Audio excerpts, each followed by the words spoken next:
Welcome back to the Lawkward Chronicles. My name is Larissa, and today we have our book club episode for December's book club of the Lawkward Chronicles, which is City of Girls by Elizabeth Gilbert. Grab yourself a warm, cozy drink, and let's discuss.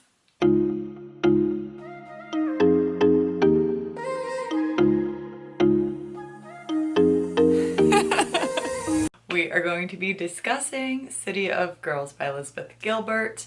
I did a whole reading vlog on this. If you'd like to check it out, it's the one that came before this one. I'll link it somewhere up there too. So if you have not read and do not want to be spoiled or have any spoilers of the book, please exit now and watch the reading vlog, which has no spoilers. Impressions of this book. Wow. The end. Wow. I'm so loquacious. As you can see, I tabbed quite a bit. Lots of tabs. I thoroughly enjoyed this book. I thought it was very important and enlightening to the liberation of female sexuality, as well as a character study of just growing with the times, as well as growing as an individual and being unapologetic for wants and desires. I have posted down in the discussion box below the questions that I will be using, as well as the link to the website of where I got these questions. It's from bookriot.com. To be completely honest, I don't think I'm a very good critical thinker, especially with books, so I'm glad we do this, but I felt like these questions were really difficult for me to answer this month. I just am very much like I really like that book.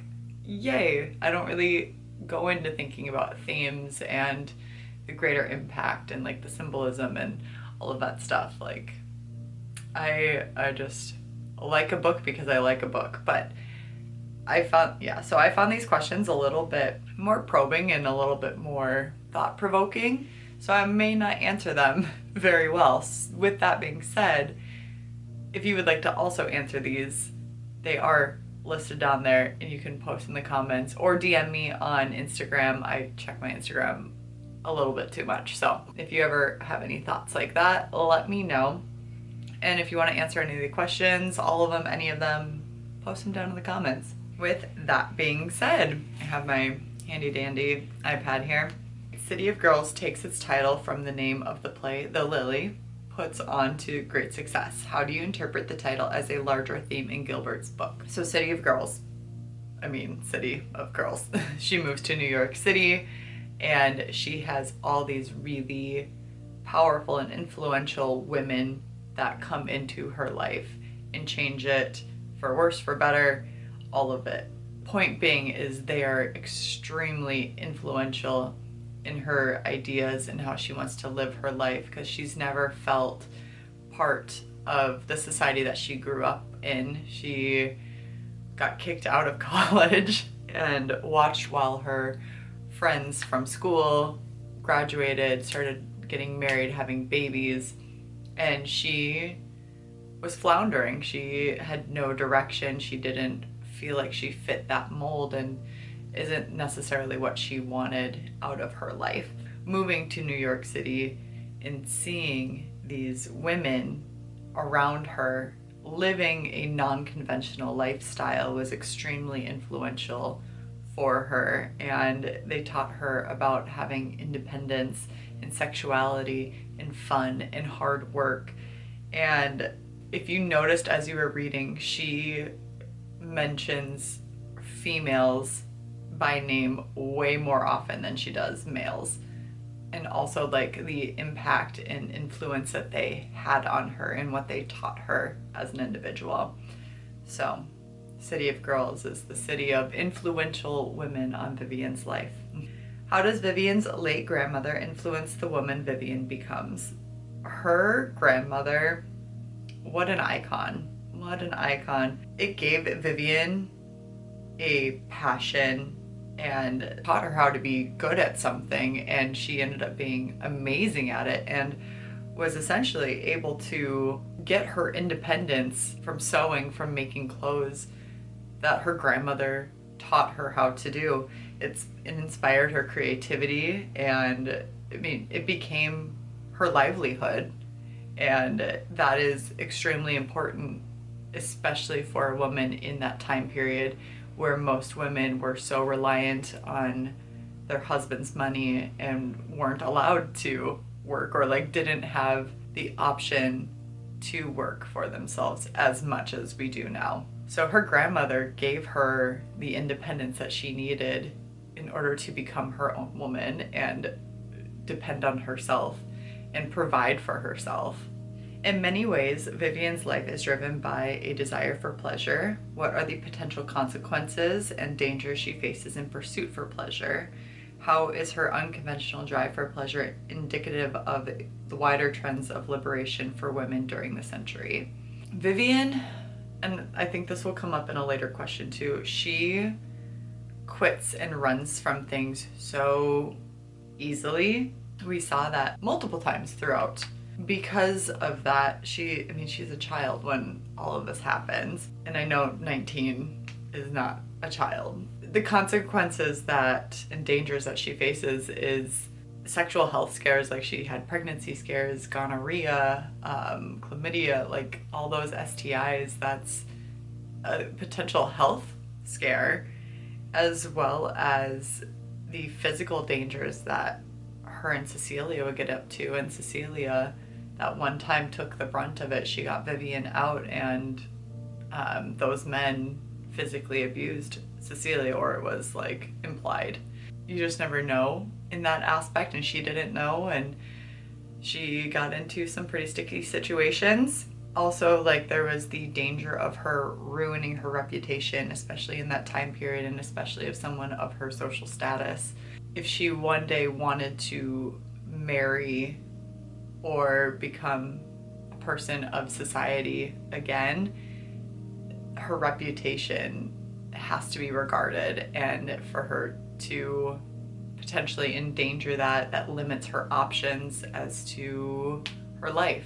So unfortunately, that was the way of the world at that time.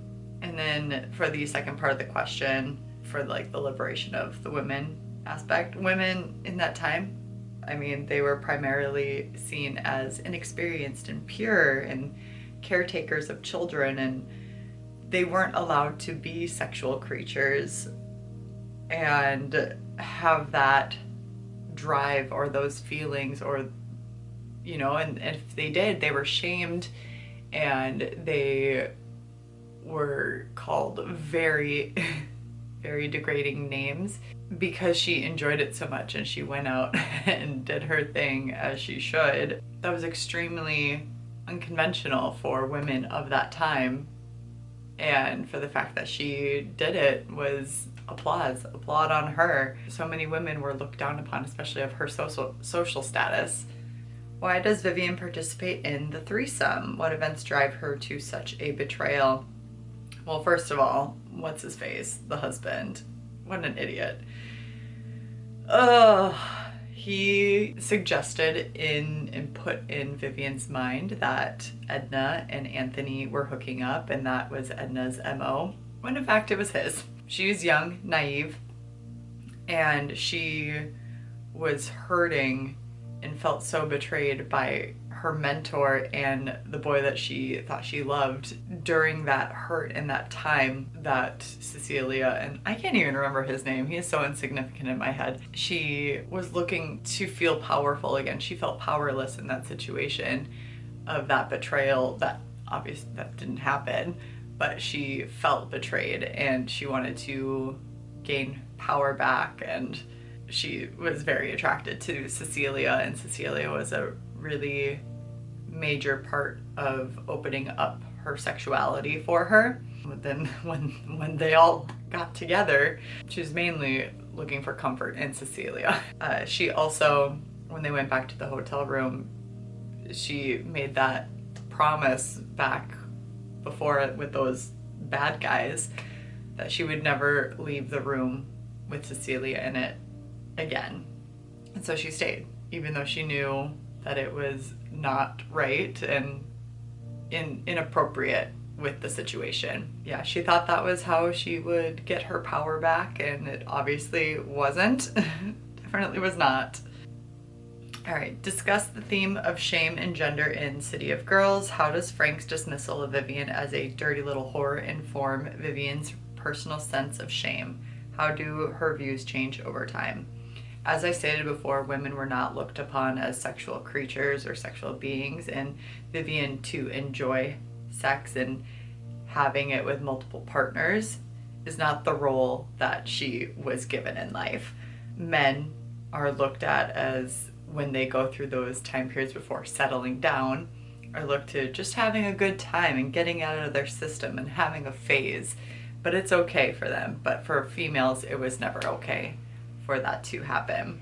And if they were to be going through that phase in life, they were called degrading names and ruining their reputation and potentially ruining future suitors from pursuing them and getting married. When Frank called her the dirty little whore, it amplified her insecurities and judgments that society had been pressing down upon her and women like her.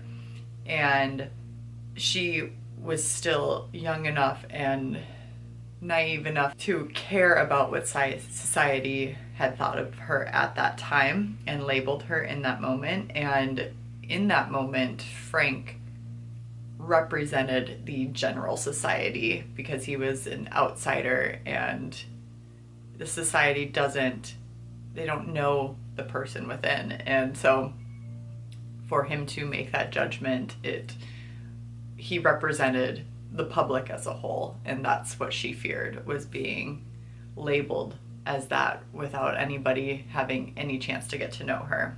And then over time, I mean, she accepts her need for pleasure, and instead of being shameful of it, she embraces it and doesn't apologize for it. She lives her life the way she wants to on her terms. And also the fact that as she got older, she realized she doesn't necessarily want to have that conventional marriage, and that opened the doors of her finding her financial freedom, so she doesn't have to rely on a male to provide for her, which helped her continue on because she didn't need anybody's money. Yeah, there was no pressure for financial reasons or financial gains for her to get married. She was perfectly capable of supporting herself, which changed the way she viewed her need for pleasure, because she didn't have to subscribe to having somebody provide for her in the future. How does the war give Vivian a sense of perspective? In particular, how does her brother Walter's death affect Vivian? She thought of Walter as invincible. It never crossed her mind that he would not be coming home. The fact that he did die just showed how fragile life is, and it doesn't matter your background, it doesn't matter who you are when war happens or like circumstances like that happen, it's not taken into account. Like, everybody is vulnerable in that aspect. The war, with how it was, showed her how to work, how to adapt, how to take on different roles, provide inspiration during those really, really tough times when most people struggled. Define Olive's field of honor concept. How is Vivian's willingness to stand in the field of honor a rite of passage? How is her character different before and after doing so?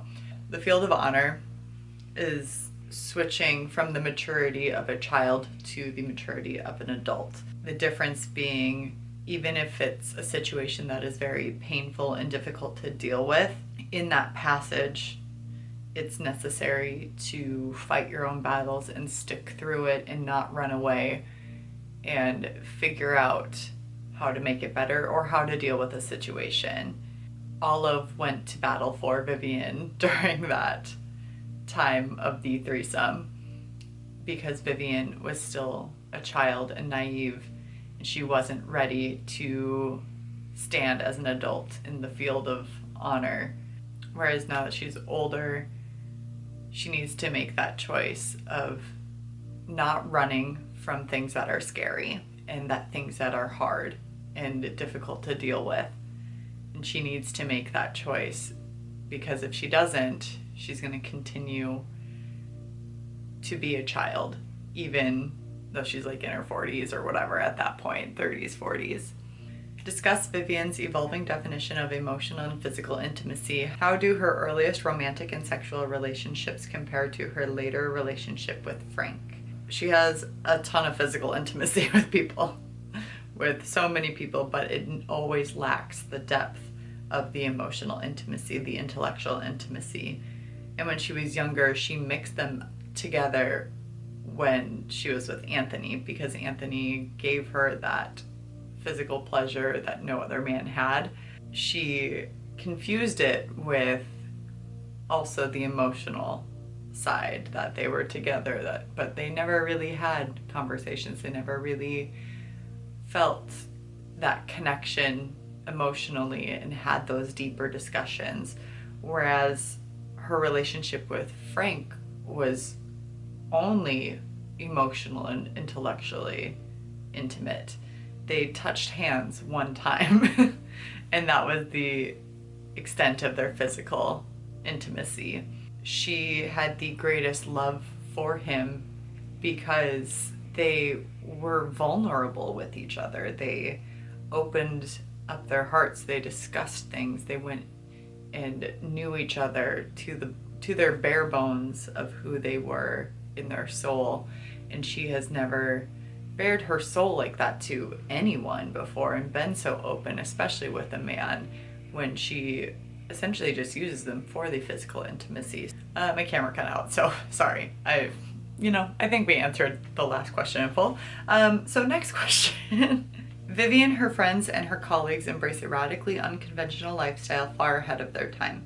Vivian notes to Angela, with the greatest of pride, I was able to look out across all the cultural upheavals and transformations of the 1960s and know this: my people got there first. Discuss some of the ways that Vivian and her allies anticipated the century's revolutionary changes. Okay, so majority of them were unapologetic for staying single well into like their later in life, as well as for forever.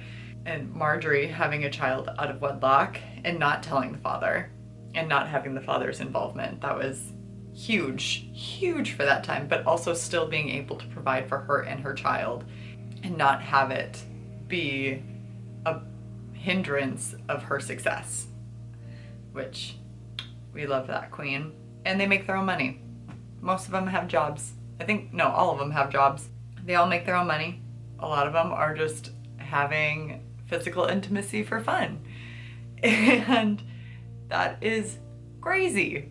1960s, yes, they was a huge liberating time for females, but they were doing this way before then. They were the start of that liberation, and that was such a huge movement for them.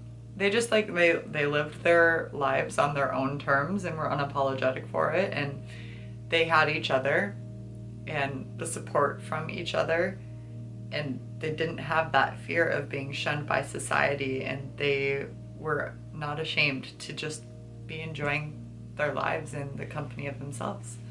Vivian places a great deal of importance on female friendships and closes her narrative by offering friendship to Angela. Compare and contrast the friendship she has with the women over the years. So Peg and Olive were very parental figures in her life, but they also were important, formidable women that showed her the power of female friendships and partnership. They were like her cool parents. It also showed her how two people that are vastly different can work together and stay friends and, be lovers too, and have that intimacy with each other. Edna was a huge mentor to Vivian, and prior to that incident, but even that incident helped form the relationships that she has with her female friendships and made them so much stronger. So Edna, I feel like, taught her the importance of respecting others and trusting those close to you, and what could happen essentially if you broke that trust, and some things can't be repaired. And in that case, unfortunately, it wasn't repairable. Edna helped shape her and gave her some confidence in her abilities as a seamstress, and listened to her, which was so important, and was there as a mentor, and was there for Peg and Olive, and showing how important those relationships were. So, and then Cecilia, she was extremely important in the sense of being her guide into this way of life and the excitement and everything that's shiny and new. But it was also a very shallow relationship, but an important one. It was hugely defining to Vivian to see that this beautiful woman, this exciting and fun and vivacious woman, lived this lifestyle that she did and continually came out on top. But at the end of the day, it was just a very shallow give and take relationship that fed off of each other, and there was nothing deeper. With Marjorie, it was a slow burn friendship which spanned their whole lives. It came on all of a sudden and turned into her most important relationship out of all of her female friends, which goes to show that sometimes even the most unconventional friendships, the most unlikely people, tend to be the best ones. Lastly, ending with some of my favorite moments and favorite quotes from the book. One started off pretty quick off the bat, was Vivian writing to Angela. And if it sounds like I'm about to tell you the story of an ugly duckling who goes to the city and finds out that she's pretty after all, don't worry. This is not that story. I was always pretty, Angela. And what's more, I always knew it. And what a way to start the book. Oh, I was like, when I read that, I'm like, yes, I'm gonna love this so much. The whole story of Vivian losing her virginity was preposterous. It was so funny and ridiculous, and what a memorable first time. Like, that was insane. This quote: "Most marriages are neither heavenly nor hellish, but vaguely purgatorial." That was kind of like bleak, but weirdly enough, I feel like I've been seeing a lot of that content described for marriages lately, and I just wanted to mark it because I'm like, it's sad, kind of, but also comforting in a weird sense. Also, when Vivian and Jim Larson broke off their engagement and then had like crazy sex, it was so funny. So funny. Wow. He got a wake-up call. He got a wake-up call to Vivian. And then obviously, as stated before, the field of honor is a painful field. So that whole spiel on that that we discussed earlier. And this one, it's a longer quote, and it's from Frank. "The world ain't straight. You grow up thinking things are a certain way. You think there are rules. You think there's a way that things have to be. You try to live straight, but the world doesn't care about your rules or what you believe. The world ain't straight, Vivian. Never will be. Our rules, they don't mean a thing. The world just happens to you sometimes, is what I think. And people just gotta keep moving through it best they can." I thought that was very interesting, in the sense that nobody knows what they're doing in this world, in this life. And we make these rules, well, first we make laws which are governed, but we make these societal rules which aren't governed, but impose a certain expectation upon people, when in fact, it doesn't matter. It really doesn't matter what happens at the end of the day. Societies are just weird. Groups of people together are just weird. Like, the things that we have cultural norms about, the things that we deem important. It's a weird world. Lastly, the last quote I have is, I believe it's from Frank, and it's to Vivian, and it says, "Because not many people know how to be satisfied." And that is true in many aspects of life. We strive, myself included, I strive for more, I strive for better, I strive for so many things, and instead of being content and happy with what we have, we continually strive for more, for more, for more. And I feel like that's a big thing of consumerism these days too. Not many people know how to just be and be happy with what they have. It got me excited to go out and enjoy dating. I mean, essentially I do want to subscribe to the cultural norms of marriage and kids and stuff. That just seems like a good time for me, but it's also very comforting to know that she did okay too by herself, and she had strong women around her. And I think that's the most important takeaway from this is keep your tribe close, keep your friends and your girlfriends relationships close. It reminds me of the show Dollface in the sense of how strong and how important female friendships are.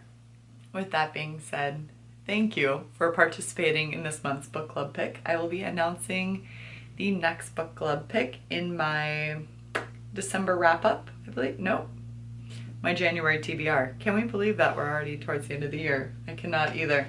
So look forward to that announcement because I have no idea what it's going to be yet. I have some thoughts, but overall, no idea. No idea what we're working with yet.